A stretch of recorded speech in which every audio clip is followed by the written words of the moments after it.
Friends, welcome to Jessie's magic kitchen. இன்னைக்கு நம்ம உலக புகழ் பெற்ற திருநெல்வேலி அல்வா எப்படி செய்யறதுன்னு தான் பார்க்க போறோம். வாங்க வீடியோக்குள்ள போலாம். திருநெல்வேலி அல்வா செய்யறதுக்கு தேவையான பொருட்கள்: சம்பா கோதுமை, சர்க்கரை, நெய், முந்திரி. கோதுமையிலேருந்து பால் எடுக்கிறதுக்கு 5 மணி நேரத்துக்கு முன்னாடியே ஊற வச்சிடணும். 1/4 கிலோ சம்பா கோதுமைக்கு அளவு சொல்கிறேன், நோட் பண்ணிக்கோங்க. சர்க்கரை 600 கிராம், நெய் 1/4 கிலோ. அம்மா சம்பா கோதுமையை 5 மணி நேரத்துக்கு முன்னாடியே ஊற வச்சுட்டாங்க. வாங்க கோதுமையிலேருந்து பால் எடுக்கலாம். ஊற வச்ச கோதுமையை மிக்ஸி ஜாருக்கு மாற்றிடலாம். வாங்க.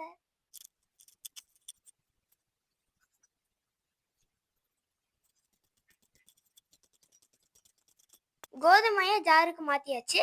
அரைச்ச சக்கையெல்லாம் திருப்பி போட்டு 3 கோதுமை பால் எடுக்கணும். 1/4 கிலோ சம்பா கோதுமைக்கு 1 லிட்டர் பால் கிடைச்சிருக்கு. இதில் இன்னும் 1 லிட்டர் தண்ணி ஊற்றி 8 மணி நேரம் புளிக்க வைக்கணும். 8 மணி நேரம் கழித்து பார்க்கலாம். மாவு நல்லா 8 மணி நேரம் ஊறிடுச்சு.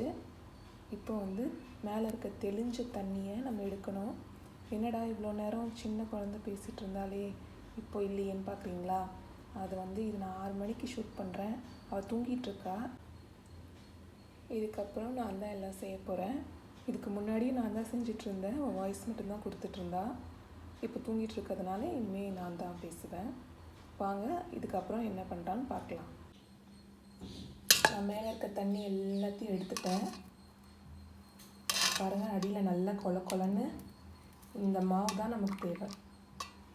எவ்வளோ திக்காக இருக்குது பாருங்கள். உங்களுக்கு அல்வா கொஞ்சம் புளிச்ச மாதிரி வேணும் அப்படின்னா அந்த மேலே இருக்க தெளிஞ்ச தண்ணியில் நீங்கள் கொஞ்சம் ஆட் பண்ணிக்கலாம். இல்லைன்னா நீங்கள் மொத்தத்தையும் நீங்கள் எடுத்துடணும். இப்போது இதில் நம்ம தண்ணி சேர்க்கணும். 1 கப் இந்த மாவு 1 கப் இருக்குன்னா இதோட 4 பங்கு நம்ம தண்ணி சேர்க்கணும். அது மாதிரி நீங்கள் அளந்து தண்ணி ஊற்றிக்கோங்க. இப்போ நான் தண்ணி சேர்க்குறேன். பாருங்கள், தண்ணி சேர்த்துட்டேன்.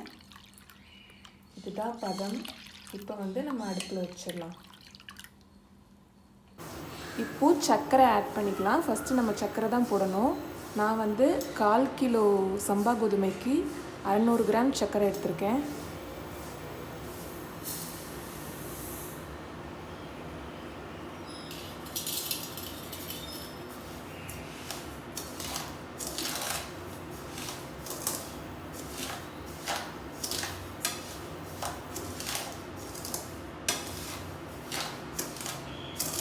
சர்க்கரை நல்லா கேரமலைஸ் ஆனால் தான் அல்வா நல்லா அந்த கலர் வரும்.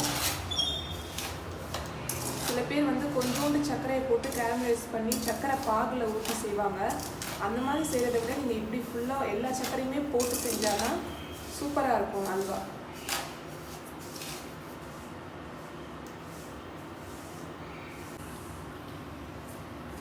சுகர்லாம் நல்லா கேரமலைஸ் ஆகிடுச்சு. இந்த ஸ்டேஜில் நம்ம கோதுமை பாலை ஆட் பண்ணலாம்.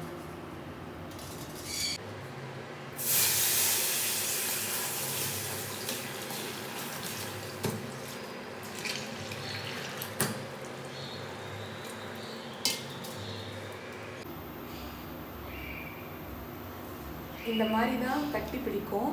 அது இல்லை ஒரு 5 நிமிஷத்தில் அழகாக அது மெல்ட் ஆகிடும். நம்ம கைவிடாமல் கிண்டி விட்டுட்டே இருக்கணும்.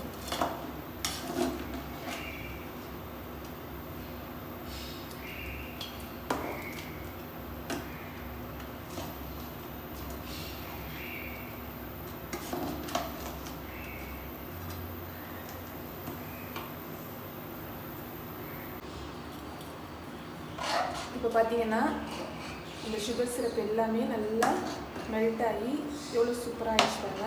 இனிமேலேருந்து நம்ம கைவிடாமல் கிளறிக்கிட்டே இருக்கணும்.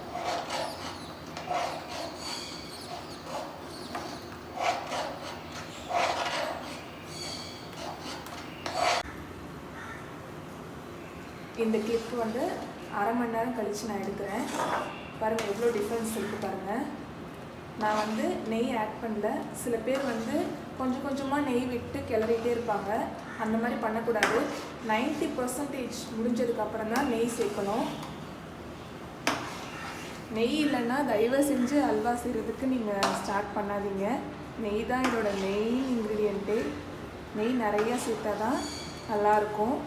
நான் 1/4 கிலோ சம்பா கோதுமைக்கு 600 கிராம் சர்க்கரை எடுத்திருக்கேன், 1/4 கிலோ நெய் எடுத்திருக்கேன். முந்திரி உங்களுக்கு தேவையான அளவு, முந்திரி பாதாம் உங்களுக்கு எவ்வளோ வேணுமோ சேர்த்துக்கலாம். நெய்யில் வதக்கியும் போடலாம், நீங்கள் அப்படியேவும் போடலாம். அதுக்கப்புறம் 1/2 மணி நேரம் கழித்து இந்த கிளிப் எடுக்கிறேன். இன்னும் நான் நெய் சேர்க்கல, இப்போ தான் நான் நெய் சேர்க்க போகிறேன்.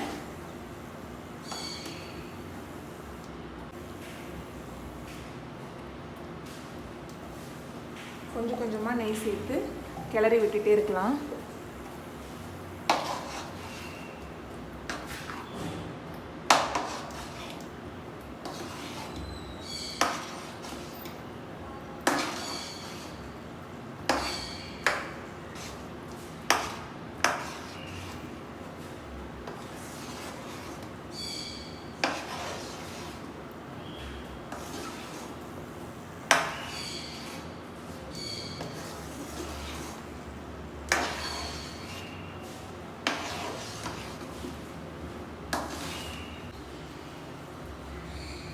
ஆல்மோஸ்ட் ஃபைனல் ஸ்டேஜுக்கு வந்தாச்சு.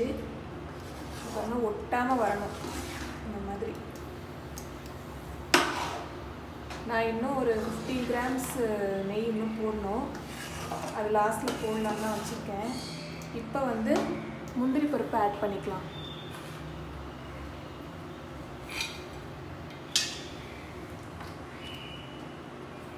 நெய்யில் வறுத்தும் ஆட் பண்ணலாம், இப்படியும் பண்ணலாம்.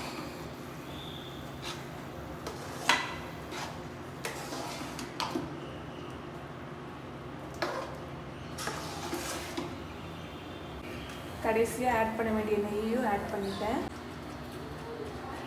திருநெல்வேலி போய் தான் திருநெல்வேலி அல்வா வாங்கணுன்றதெல்லாம் கிடையாது, அங்கேருந்து வர வச்சு தான் வாங்கி சாப்பிட்ணும் அப்படின்லாம் இல்லை. நம்ம வீட்டிலே ஈஸியாக அல்வா சூப்பராக செய்யலாம்.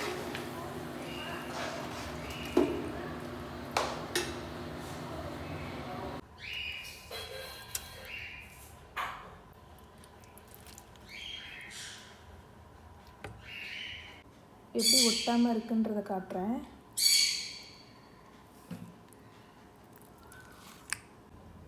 இங்கே பாருங்கள், இலையில் அப்படியே ஒட்டாமல் எந்த பக்கம் சாய்ச்சாலும் அழகாக வருது. வீடியோ பிடிச்சிருந்தா லைக் பண்ணுங்கள், சப்ஸ்கிரைப் பண்ணுங்கள், கமெண்ட் பண்ணுங்கள். பாய்.